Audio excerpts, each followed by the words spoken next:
Hello students, मैं अजीज़ बोहरा आप सभी का अपना वाला यूट्यूब चैनल में स्वागत करता हूं। इस वीडियो से यूट्यूब से मेरी जो भी अर्निंग होगी या जो अर्निंग हो रही है उसका 10% गरीब बच्चों को फ्री एजुकेशन प्रोवाइड करने में किया जाएगा, तो सपोर्ट करते रहिए। तो आज हम 11th class physics chapter number 11 thermal properties of matter का टॉपिक पढ़ेंगे कन्वेक्शन। इस टॉपिक को मैं बहुत ही अच्छे से बहुत ही ईजी वे में एक्सप्लेन करने वाला हूँ, इसलिए इस वीडियो को पूरा देखिएगा। और अगर अभी तक आप लोगों ने हमारे चैनल को सब्सक्राइब नहीं किया है तो चैनल को सब्सक्राइब कर लीजिए, बेल आइकन को भी प्रेस कर दीजिएगा ताकि नए वीडियोस की नोटिफिकेशन आपको समय पर मिलता रहे। तो क्या है आज का हमारा टॉपिक है कन्वेक्शन। तो देखो, इसके पहले हमने कंडक्शन पढ़ा था। कंडक्शन में क्या होता था कि कोई अगर हमारे पास सॉलिड है तो सॉलिड के वन पार्ट से दूसरे पार्ट से तीसरे पार्ट में ऐसे एक के बाद दूसरा, दूसरे अपने पास वाले को, तीसरा अपने पास वाले को क्या करता था, हीट का फ्लो करता था। लेकिन ये जो कन्वेक्शन है, कन्वेक्शन में क्या होता है कि जो मटेरियल है, जो मैटर है, उसका एक्चुअल मोशन होता है। और कन्वेक्शन सिर्फ फ्लूइड में हो सकता है, सॉलिड में नहीं हो सकता। क्योंकि ये जो हमारे पास मार्कर है तो इस मार्कर का ये वाला पार्ट उठकर यहाँ पर जा सकता है क्या, ये वाला पार्ट उठकर यहाँ पर जा सकता है क्या। तो इस सॉलिड के अंदर इसका जो मैटर है, मैटर का एक्चुअल मोशन नहीं हो सकता, इसलिए कन्वेक्शन सॉलिड में पॉसिबल नहीं है। वो सिर्फ किस में पॉसिबल है, लिक्विड एंड गैसेस, ये जिसको हम बोलते हैं फ्लूइड। तो सिर्फ फ्लूइड में पॉसिबल है, क्योंकि फ्लूइड फ्लो हो सकता है। जो वाटर है, वाटर का एक पोर्शन दूसरे पोर्शन में, दूसरा पोर्शन इधर उधर फ्लो हो सकता है। एयर भी, गैसेस भी फ्लो हो सकती है। इसलिए कन्वेक्शन सिर्फ फ्लूइड में होता है, क्योंकि कन्वेक्शन में मैटर का एक्चुअल मोशन होता है। तो कन्वेक्शन में होता क्या है कि अगर सपोज करो हमारे पास कोई फ्लूइड है, एग्जाम्पल कंसिडर कर लो, हमारे पास यहाँ पर वाटर है, यहाँ से लेकर यहाँ तक वाटर है, और उसको अगर हम डाउनवर्ड डायरेक्शन से क्या करें, हीट करें। इस पूरे वाटर के ऊपर से लेकर नीचे तक सपोज करो टेम्परेचर कितना है, 40 डिग्री सेल्सियस। अब इसे हमने हीट अप किया तो नीचे वाला जो वाटर है उसका टेम्परेचर हो गया 50 डिग्री सेल्सियस। बट ऊपर का वाटर अभी भी कितना है, 40 डिग्री सेल्सियस। तो नीचे का जो वाटर है उसका टेम्परेचर इंक्रीज़ हो गया। इंक्रीज़ होने की वजह से वो एक्सपांड करेगा तो वो लेस डेंसर हो जाएगा, हल्का हो जाएगा।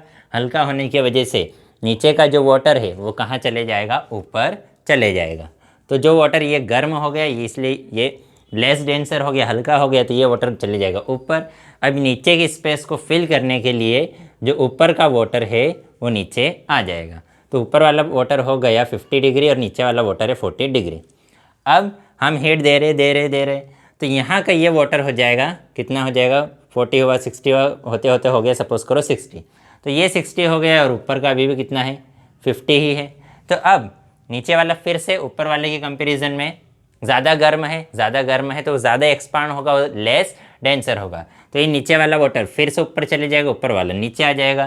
तो इस टाइप से वाटर का क्या होगा, फ्लो होता रहेगा और वो जो हीट है उसका ट्रांसफ़र होता रहेगा और वो हीट अप होता रहेगा। तो इस टाइप से ये जो वाटर है या वाटर के अलावा कोई दूसरा लिक्विड भी हो सकता है, कोई गैस भी हो सकती है। तो इस टाइप से गैस और लिक्विड्स में क्या होता है, जो हीट है, हीट का ट्रांसफर होता है। और ये एक्चुअल मोशन हो रहा है वाटर का, मैटर का, इसलिए इसको हमने क्या कहा है, कन्वेक्शन। कि अगर एक्चुअल मोशन से हीट का ट्रांसफ़र हो रहा है तो उसे हमने क्या कहा है, कन्वेक्शन।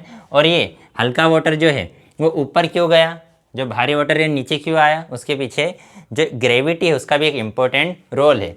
कि ये वाटर का मास कम है तो अर्थ इस पर कम फोर्स लगाएगी, ग्रेविटी कम रहेगी। ऊपर वाला वाटर उसका वो डेंसर है मतलब वो भारी है, उसका मास ज़्यादा है, वो भारी है, उसका वेट ज़्यादा। वेट क्या होता है, अर्थ कैसे ऑब्जेक्ट पर जो फोर्स अप्लाई करती है उसी को हम क्या कहते हैं, वेट। वेट क्या होता है, मास अलग है, वेट अलग है। इस 5 kg इसका क्या होता है, मास। और वेट क्या होता है कि अर्थ ने उस ऑब्जेक्ट पर जो फोर्स लगाया उसको हम क्या कहते हैं, वेट। तो इसका ये ज़्यादा डेंसर है तो अर्थ इस पर ज़्यादा फोर्स लगाएगी, तो इसलिए ये नीचे आ जाएगा। ये कम डेंसर इसलिए ये हल्का है, इसलिए ऊपर चला जाएगा। और इसमें ब्यूएंसी का भी एक रोल होता है। ब्यूएंसी क्या होता है कि कोई भी फ्लूइड हल्के ऑब्जेक्ट पर ऊपर की साइड जो फोर्स लगाती है उसे हम क्या कहते हैं, ब्यूएंसी। तो ये हल्का है वाटर, तो इसलिए वाटर क्या करेगा, इस पर ऊपर की साइड फोर्स लगाएगा तो ये हल्का वाटर ऊपर चले जाएगा, भारी वाटर नीचे आ जाएगा। तो इसमें ग्रेविटी का भी रोल है। अब जो कन्वेंशन है वो 2 टाइप्स का होता है, एक natural convention and forced convention. Forced convention में क्या होता है, फोर्स्ड कन्वेंशन में हम पंप या दूसरा किसी मीन्स का, किसी दूसरे चीज़ का यूज़ करके हम जो वाटर है या जो फ्लूइड है उसको एक जगह से दूसरी जगह भेजते हैं। कि ये तो नेचुरल था कि हमने वाटर को ऊपर नीचे भेजा, क्या नहीं, हमने सिर्फ हीट दी, वाटर मन से ऊपर नीचे जा रहा है और वो हीट अप हो रहा है, ये नेचुरल था। फोर्स्ड में क्या होता है, फोर्स्ड कन्वेंशन में हम किसी पंप वगैरह से फ्लूइड को एक जगह से दूसरी जगह भेजते हैं और हीट का फ्लो होता है। तो फोर्स्ड कन्वेंशन कहाँ पे यूज़ होता है, जो हमारे रूम हीटिंग जो कंपोनेंट्स होते हैं, जो डिवाइसेस होती है, उसमें फोर्स्ड कन्वेंशन का यूज़ होता है कि अगर हमें किसी रूम को गर्म करना है तो पंप की हेल्प से हम ठंडे एयर को बाहर भेजते जाओ, गर्म एयर को अंदर लेते जाओ, तो क्या होते जाएगा, वो गर्म होते जाएगा। इसी टाइप से जो एसी है, एसी में क्या होता है, एसी में रूम ठंडा होता है। क्यों ठंडा होता है, क्योंकि वो क्या करते हैं, अंदर की गर्म हवा को बाहर भेजता है, अंदर की गर्म हवा को बाहर भेजता है तो अंदर का रूम ठंडा हो जाता है। इसी टाइप से जो इंजन्स होते हैं, ऑटोमोबाइल के इंजन, उसमें भी ऑटोमोबाइल के इंजन को ठंडा रखने के लिए पंप के थ्रू जो हीट है उसको सर्कुलेट करते रहते हैं ताकि वो ठंडा बना रहे, उसके हीट को बाहर भेजते रहते हैं। फिर उसके बाद जो हमारा बॉडी है, हमारी बॉडी में भी कन्वेंशन के थ्रू ही हीट का सप्लाई होता है और बॉडी में फोर्स्ड कन्वेंशन होता है। और हमारी बॉडी में पंप का काम कौन करता है, हमारा हार्ट पंप का काम करता है। हार्ट क्या करता है, हार्ट हमारे जो बॉडी का ब्लड है वो सभी जगह सर्कुलेट करता है और ब्लड के साथ वो हीट को भी सर्कुलेट करता है, सभी जगह हीट को फ्लो करता है, जिसकी वजह से हमारी बॉडी, पूरी बॉडी का ऊपर से लेकर नीचे तक सभी का टेम्परेचर सेम रहता है। ऐसा नहीं है अगर वो हीट को फ्लो नहीं करेगा तो एक जगह का टेम्परेचर ज़्यादा हो जाएगा, दूसरी जगह टेम्परेचर कम हो जाएगा। तो हार्ट क्या करता है, ब्लड के थ्रू हीट को हमारी बॉडी में सभी जगह सर्कुलेट करता है, जिससे हमारी बॉडी का टेम्परेचर यूनिफॉर्म बना रहता है। अब नेचुरल जो कन्वेंशन है उसका हम और एग्जांपल ले सकते हैं। डे के टाइम की अगर हम बात करें तो सपोज़ करो ये है हमारा वाटर और ये है हमारा लैंड, ठीक है। ये वाटर है, किसी बीच के पास की अगर हम बात करें तो ये है हमारा वाटर, ठीक है, और ये हमारा क्या है, ये लैंड है। तो अब होता क्या है, जैसे ही सन डे का टाइम है, सन लाइट आती है, यहाँ पर क्या आएगी, सनलाइट आएगी, तो सन क्या करेगा, सन से वाटर भी हीट एब्जॉर्ब करेगा, लैंड भी हीट एब्जॉर्ब करेगा। तो हमें पता है कि जो वाटर है उसकी स्पेसिफिक हीट कैपेसिटी ज़्यादा होती है। मतलब जो वाटर है, वाटर के 1 किलोग्राम वॉल्यूम को अगर हमें क्या करना है, 1 किलोग्राम मास को अगर हमें गर्म करना है तो उसके लिए हमें ज़्यादा हीट की ज़रूरत पड़ेगी। लैंड का स्पेसिफिक हीट कैपेसिटी कम होता है। अगर लैंड का हमें 1 kg का जो टेम्परेचर है वो 1 डिग्री अगर इंक्रीज़ करना है तो वो कम हीट एब्जॉर्ब करके भी इंक्रीज़ हो जाएगा। और जो लैंड है, लैंड का पोर्शन भी कम है, सिर्फ इतना इतना ऊपर का पोर्शन है, अंदर हीट नहीं जा पाती। वाटर का वॉल्यूम भी बहुत ज़्यादा होता है, ऊपर ऊपर ऊपर, क्योंकि उसमें कन्वेंशन होता है तो ऊपर का गर्म होगा, फिर वो नीचे जाए, यहाँ का वाटर गर्म होगा, फिर यहाँ का, सभी जगह का वाटर गर्म होते जाता है, ठीक है। जो हमारा लिक्विड है, लिक्विड में कंडक्शन एंड कन्वेंशन दोनों हो सकता है। क्यों, क्योंकि यहाँ का वाटर अपने पास वाले वाटर को भी हीट तो फ्लो दे ही सकता है। तो वाटर जो है, वाटर में कन्वेंशन और कंडक्शन दोनों हो सकता है कि वाटर एक्चुअल भी फ्लो होते जाएगा और अपने एडजेसेंट्स को हीट भी फ्लो करते जाएगा। तो कंडक्शन और कन्वेंशन दोनों होता है। तो ये वाटर का टेम्परेचर इंक्रीज़ होगा, लैंड का टेम्परेचर भी इंक्रीज़ होगा। अब लैंड का टेम्परेचर जल्दी इंक्रीज़ हो जाएगा। सपोज़ करो वाटर का टेम्परेचर है 30 डिग्री सेल्सियस, तो लैंड का टेम्परेचर हो जाएगा 40 डिग्री सेल्सियस। क्यों, क्योंकि इसकी स्पेसिफिक हीट कैपेसिटी कम है। कि सपोज़ करो इसने दोनों को सेम हीट प्रोवाइड की, इसकी स्पेसिफिक हीट कैपेसिटी कम है, इसलिए ये जल्दी गर्म हो जाएगा, ये लेट गर्म होगा। तो ये जल्दी गर्म हो गया। अब ये जैसे ही जल्दी गर्म हो गया, इसका टेम्परेचर सपोज़ करो ज़्यादा है, इसका टेम्परेचर कम है, ये गर्म हो, तो इसके आसपास के जो एयर है वो एयर लैंड से क्या करेगी, हीट एब्जॉर्ब करेगी। तो यहाँ के जो एयर है वो एयर गर्म हो जाएगी। गर्म होने की वजह से एयर क्या हो जाएगी, लेस डेंसर, हल्की हो जाएगी। हल्की होने की वजह से वो एयर कहाँ जाएगी, ऊपर, यहाँ की एयर हल्की हो जाएगी। अब यहाँ का जो एयर है यहाँ पर खाली जगह हो गई। अब यहाँ की खाली जगह को भरने के लिए ये जो हमारी वाटर है, वाटर की एयर, यहाँ का टेम्परेचर कम है तो यहाँ के एयर भी ठंडी रहेगी। तो वो यहाँ की एयर इस स्पेस को फिल करने के लिए कहाँ से, जो वाटर है वाटर से लैंड की तरफ आएगी। क्या कहा हमने, यहाँ का टेम्परेचर ज़्यादा है, उसके पास वाली एयर गर्म हो जाएगी। गर्म होने की वजह से वो एक्सपांड करेगी, लेस डेंसर होगी और हल्की होकर ऊपर चली जाएगी। अब यहाँ पर खाली जगह हो गई, इसको भरने के लिए यहाँ की एयर इधर आएगी, यहाँ की एयर इधर आई। अब इस टाइप से ये एयर वाटर से लैंड की तरफ चली तो ये ब्रीज चलने लगती है और ये वाटर ब्रीज चलने लगती है, या यूँ कहे कि ये वाइंड वाटर टू लैंड की तरफ हवा बहने लगती है। अब होता क्या है, फिर अब यहाँ पर खाली जगह हो गई, यहाँ पर खाली जगह है तो यहाँ की जो एयर है वो फिर कहाँ आ जाएगी, नीचे। फिर ये जो एयर है यहाँ की खाली जगह भरने के लिए इधर आ जाएगी। तो इस टाइप से ये फ्लो चलता रहेगा। तो इस टाइप से यहाँ पर एयर फ्लो होती रहेगी। अब रात के टाइम पे क्या होता है, नाइट। ये तो हो गई डे की बात। नाइट में क्या होता है, फिर से वो ये हमारा है वाटर और ये हमारा है लैंड। अब रात के टाइम पे हमें पता है वाटर की स्पेसिफिक हीट कैपेसिटी ज़्यादा है, लैंड की कम है। तो लैंड की स्पेसिफिक हीट कैपेसिटी कम है तो जैसे ही रात होती है तो फटाफट फिर से अपनी हीट बाहर निकाल कर वो जल्दी ठंडा हो जाता है। जिसकी स्पेसिफिक हीट कैपेसिटी कम होती है वो थोड़ी सी हीट देगा तो उसकी टेम्परेचर भी जल्दी कम हो जाएगा। तो इसलिए स्पेसिफिक हीट कैपेसिटी समझते हो ना, कि थोड़ी सी अगर किसकी स्पेसिफिक हीट कैपेसिटी कम है मतलब अगर वो थोड़ी सी हीट देगा तो उसका टेम्परेचर जल्दी डिक्रीज़ हो जाएगा, वो अगर थोड़ी सी हीट लेगा तो उसका टेम्परेचर जल्दी इंक्रीज़ भी हो जाएगा। तो रात के समय अब ये क्या करेगा, फिर से हीट एटमॉस्फेयर में देगा तो ये जल्दी ठंडा हो जाएगा। सपोज़ करो इसका टेम्परेचर हो गया 20 और इसका अभी भी कितना है, अभी इसका है 40। इसको ठंडा होने में टाइम लगेगा। अब ये गर्म है, ये गर्म है तो यहाँ इसके कांटेक्ट में जो एयर है वो एक्सपांड होगी, वो हल्की होगी और वो जाएगी ऊपर। तो यहाँ की एयर गई ऊपर, यहाँ की जगह खाली जगह भरने के लिए यहाँ से एयर आएगी इधर, ठीक है।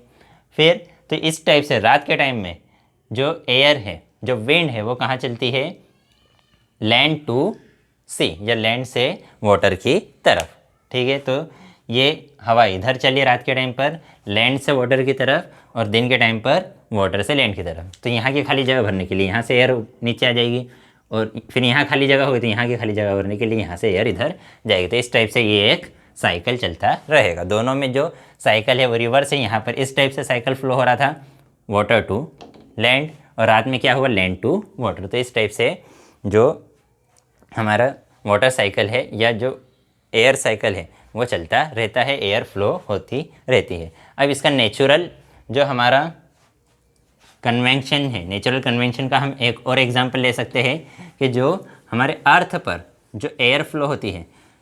अब ये जो एयर है, इस एयर का एक बहुत ही इंपॉर्टेंट वर्क पहले ट्रेड, इनको हम ट्रेड विंड भी कहते हैं। ट्रेड विंड क्यों कहते हैं, क्योंकि होता क्या है कि पहले के टाइम में हमारे पास कोई बड़े बड़े शिप्स तो थे नहीं।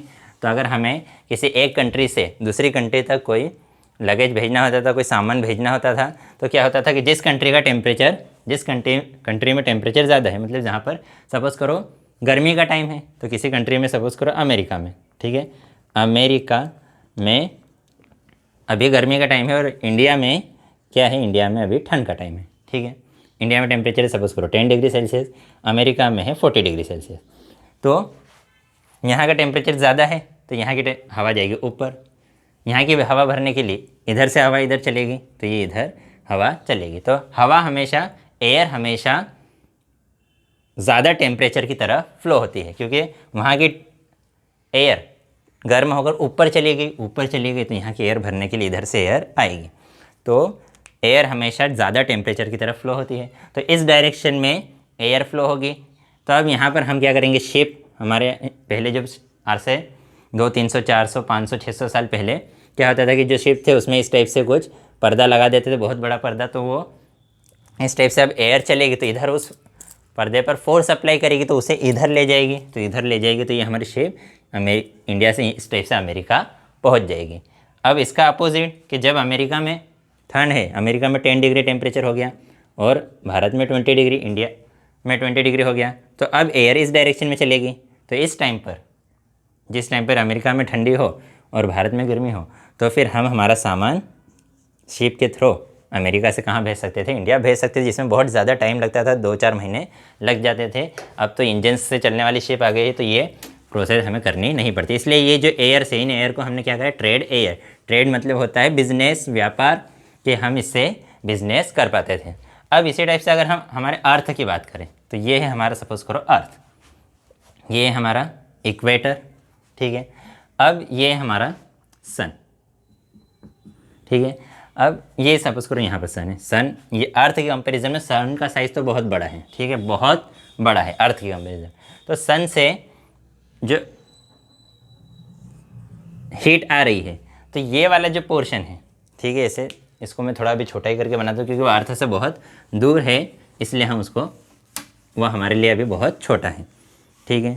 तो ये है हमारी अर्थ, यहाँ पर सपोज करो सन है, सन है तो अर्थ से बहुत बड़ा, लेकिन वो हमसे बहुत दूर है इसलिए हमें बहुत छोटा दिखता है। तो ये सन है, ये अर्थ है। अब सन से जो हीट आ रही है तो वो हीट यहाँ सामने वाले पोर्शन पर ज़्यादा आती है और इधर नॉर्थ और इधर वाले पोर्शन पर जो डायरेक्ट नहीं आ पाती वो हीट, सनलाइट डायरेक्ट नॉर्थ पर, डायरेक्ट साउथ पोल पर नहीं आ पाता, डायरेक्ट नॉर्थ पोल पर, डायरेक्ट साउथ पोल पर नहीं आ पाता, इसलिए यहाँ पर हीट कम पहुँचती है और सामने वाले पोर्शन में हीट ज़्यादा पहुँचती है। अब यहाँ पर हीट ज़्यादा पहुँच रही है, यहाँ हीट ज़्यादा पहुँच रही है तो क्या होगा, यहाँ का टेम्परेचर जल्दी इंक्रीज़ होगा। यहाँ का टेम्परेचर इंक्रीज़ होगा तो यहाँ के कांटेक्ट में जो एयर रहेगी वो जल्दी गर्म होगी, वो एयर गर्म होगी तो एयर कहाँ जाएगी, ये हमारे अर्थ के सरफेस से ऊपर जाएगी, कि अर्थ का सरफेस है उससे ऊपर जाएगी। अब यहाँ के एयर को फिल करने के लिए, कि यहाँ का टेम्परेचर ज़्यादा है, यहाँ का टेम्परेचर रिलेटिवली कम है, यहाँ का टेम्परेचर रिलेटिवली कम है क्योंकि सनलाइट यहाँ पर डायरेक्टली नहीं पहुँच पा रही है। तो यहाँ का टेम्परेचर ज़्यादा था, यहाँ की एयर गर्म हो गई, गर्म होकर वो लेस डेंसर हुई और वो अर्थ से ऊपर उठने लगी, ठीक है, कि हम यहाँ पर हैं तो यहाँ से अर्थ से ऊपर उठने लगी, ठीक है।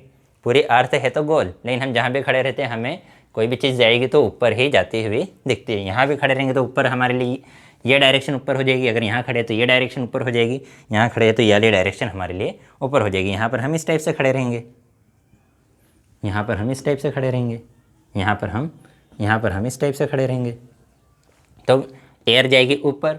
अब यहाँ के खाली जगह को भरने के लिए नॉर्थ से एयर इधर चलेगी, साउथ से एयर इधर चलेगी, ठीक है। तो इसलिए होता क्या है कि जो इक्वेटर है, इक्वेटर ज़्यादा गर्म होने की वजह से यहाँ से एयर ऊपर उठती है, यहाँ की खाली जगह को भरने के लिए नॉर्थ से इक्वेटर की तरफ एयर चलेगी, साउथ से इक्वेटर की तरफ एयर चलेगी।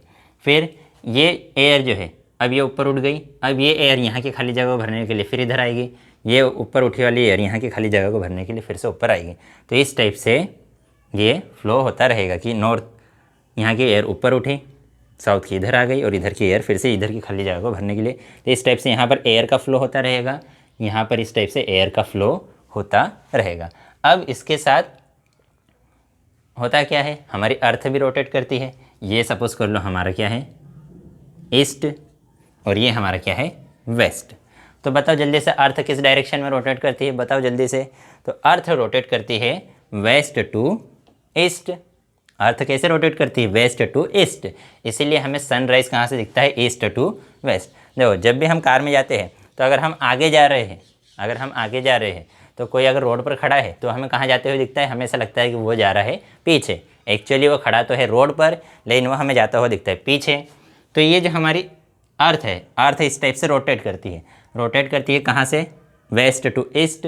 और जो एयर है वो तो वहीं है, तो इसलिए हमें ऐसा लगता है कि ये जो एयर है ये इस टाइप से ऊपर नीचे तो जा रही है, लेकिन उसके साथ साथ ये ईस्ट से वेस्ट की तरफ भी जा रही है। कि देखो ये एयर है, यहाँ से ऊपर गई, नॉर्थ से आई नीचे, नॉर्थ से आई नीचे, तो इस डायरेक्शन में मोशन कर रही है, ठीक है। यहाँ साउथ से ऊपर, साउथ से इक्वेटर की तरफ, तो वो तो इस डायरेक्शन में मोशन कर रही है, इधर आगे या पीछे जा रही है कि नहीं। लेकिन हमारी अर्थ इस टाइप से रोटेट कर रही है वेस्ट टू ईस्ट। तो हमारी एयर इधर आगे पीछे नहीं जा रही है यहाँ पर, ठीक है। वो अर्थ के लिए इधर कुछ रोटेट कर रही है क्या, एयर इस टाइप से रोटेट कर रही है, यहाँ नीचे इस टाइप से रोटेट कर रही है। कितनी बड़ी अर्थ है, तो हमारी एयर इस टाइप से रोटेशन नहीं कर रही है, बट हमारी अर्थ इस टाइप से रोटेशन कर रही है। अर्थ रोटेट कर रही है वेस्ट टू ईस्ट, वेस्ट से ईस्ट, तो अर्थ रोटेट कर रही है। तो इसलिए हमें अर्थ जब वेस्ट से ईस्ट की तरफ रोटेट करेगी तो हमें लगेगा कि जो हमारी एयर है, एयर कहाँ से कहाँ, ईस्ट से वेस्ट की तरफ भी रोटेट हो रही है। तो एयर नॉर्थ से आ रही है इक्वेटर की तरफ, और उसके साथ साथ हमें ऐसा भी लगता है कि वो कहाँ जा रही है, नॉर्थ से इक्वेटर की तरफ भी आ रही है और ईस्ट से वेस्ट की तरफ भी जा रही है। तो कोई चीज़ हमें लग रहा है कि वो नीचे भी आ रही है और इधर भी जा रही है। तो नीचे भी आ रही है, इधर भी जा रही है, मतलब वो कुछ इस टाइप से मोशन करने लगेगी कि नीचे भी इधर भी, नीचे भी इधर भी। तो इन दोनों का रिजल्टेंट किसी इस डायरेक्शन में रहेगा। तो इस डायरेक्शन में ये जो एयर है उसकी जो स्पीड है वो अप्रोक्सीमेट 1600 किलोमीटर पर आवर हो जाती है और इस टाइप से नॉर्थ से इक्वेटर की तरफ भी जा रही है और इधर से इधर भी जाती हुई लगती है। तो उसका जो रिजल्टेंट डायरेक्शन है वो इस टाइप से बन जाती है। अब होता क्या है, अब होता है कि जो हमारी अर्थ है वो रोटेट कर रही है, रोटेट कर रही है। तो अर्थ है गोल, तो वो रोटेट कर रही है। तो जो इक्वेटर का पोर्शन है वो तो बिल्कुल रोटेट करता है, उसके ऊपर वाला, उसके ऊपर वाला। लेकिन जो नॉर्थ पोर्शन है, जो कि इस टाइप से अगर कोई ऑब्जेक्ट रोटेट कर रहा है तो यहाँ का ये जो है वो तो रोटेट कर रहा है, यहाँ का पोर्शन इधर आ रहा है इधर। लेकिन जो सेंटर वाला पोर्शन है, देखो ये सेंटर वाला, ये तो जहाँ पर है वहीं पर रहेगा। ये कहीं इस टाइप से रोटेट करता है क्या? नहीं। तो नॉर्थ है तो जहाँ पर है वहीं रहेगा, जो साउथ है वो जहाँ पर है वहीं रहेगा, वो अपनी पोजीशन चेंज नहीं करता। इसलिए अर्थ, यहाँ पर तो अर्थ की स्पीड होती है, एयर की यहाँ पर तो स्पीड होती है, एयर की यहाँ तो स्पीड होती है। लेकिन नॉर्थ पोल पर, साउथ पोल पर एयर की स्पीड कितनी हो जाती है? 0। तो इसलिए एयर बिल्कुल नॉर्थ पर ना जाते हुए इस टाइप से वो रोटेट, यहाँ से इस टाइप से रोटेट करेगी, एयर हमारी फ्लो होगी। और इन एयर्स को ही हम क्या बोलते हैं? एयर फ्लो को ही हम ट्रेड विंड्स कहते हैं। क्लियर है इतना? तो आज की वीडियो में इतना ही। अगर वीडियो पसंद आई हो तो लाइक कीजिएगा, अपने दोस्तों के साथ भी शेयर ज़रूर कर दीजिएगा। अगर पसंद ना आई हो तो डिसलाइक कर दीजिएगा। अगर इस वीडियो से रिलेटेड आपको कोई डाउट हो तो डाउट कमेंट में आपसे पूछ सकते हैं, कोई सजेशन हो तो वो भी कमेंट कर सकते हैं। तो नेक्स्ट वीडियो में हम नेक्स्ट टॉपिक पढ़ेंगे। बाय।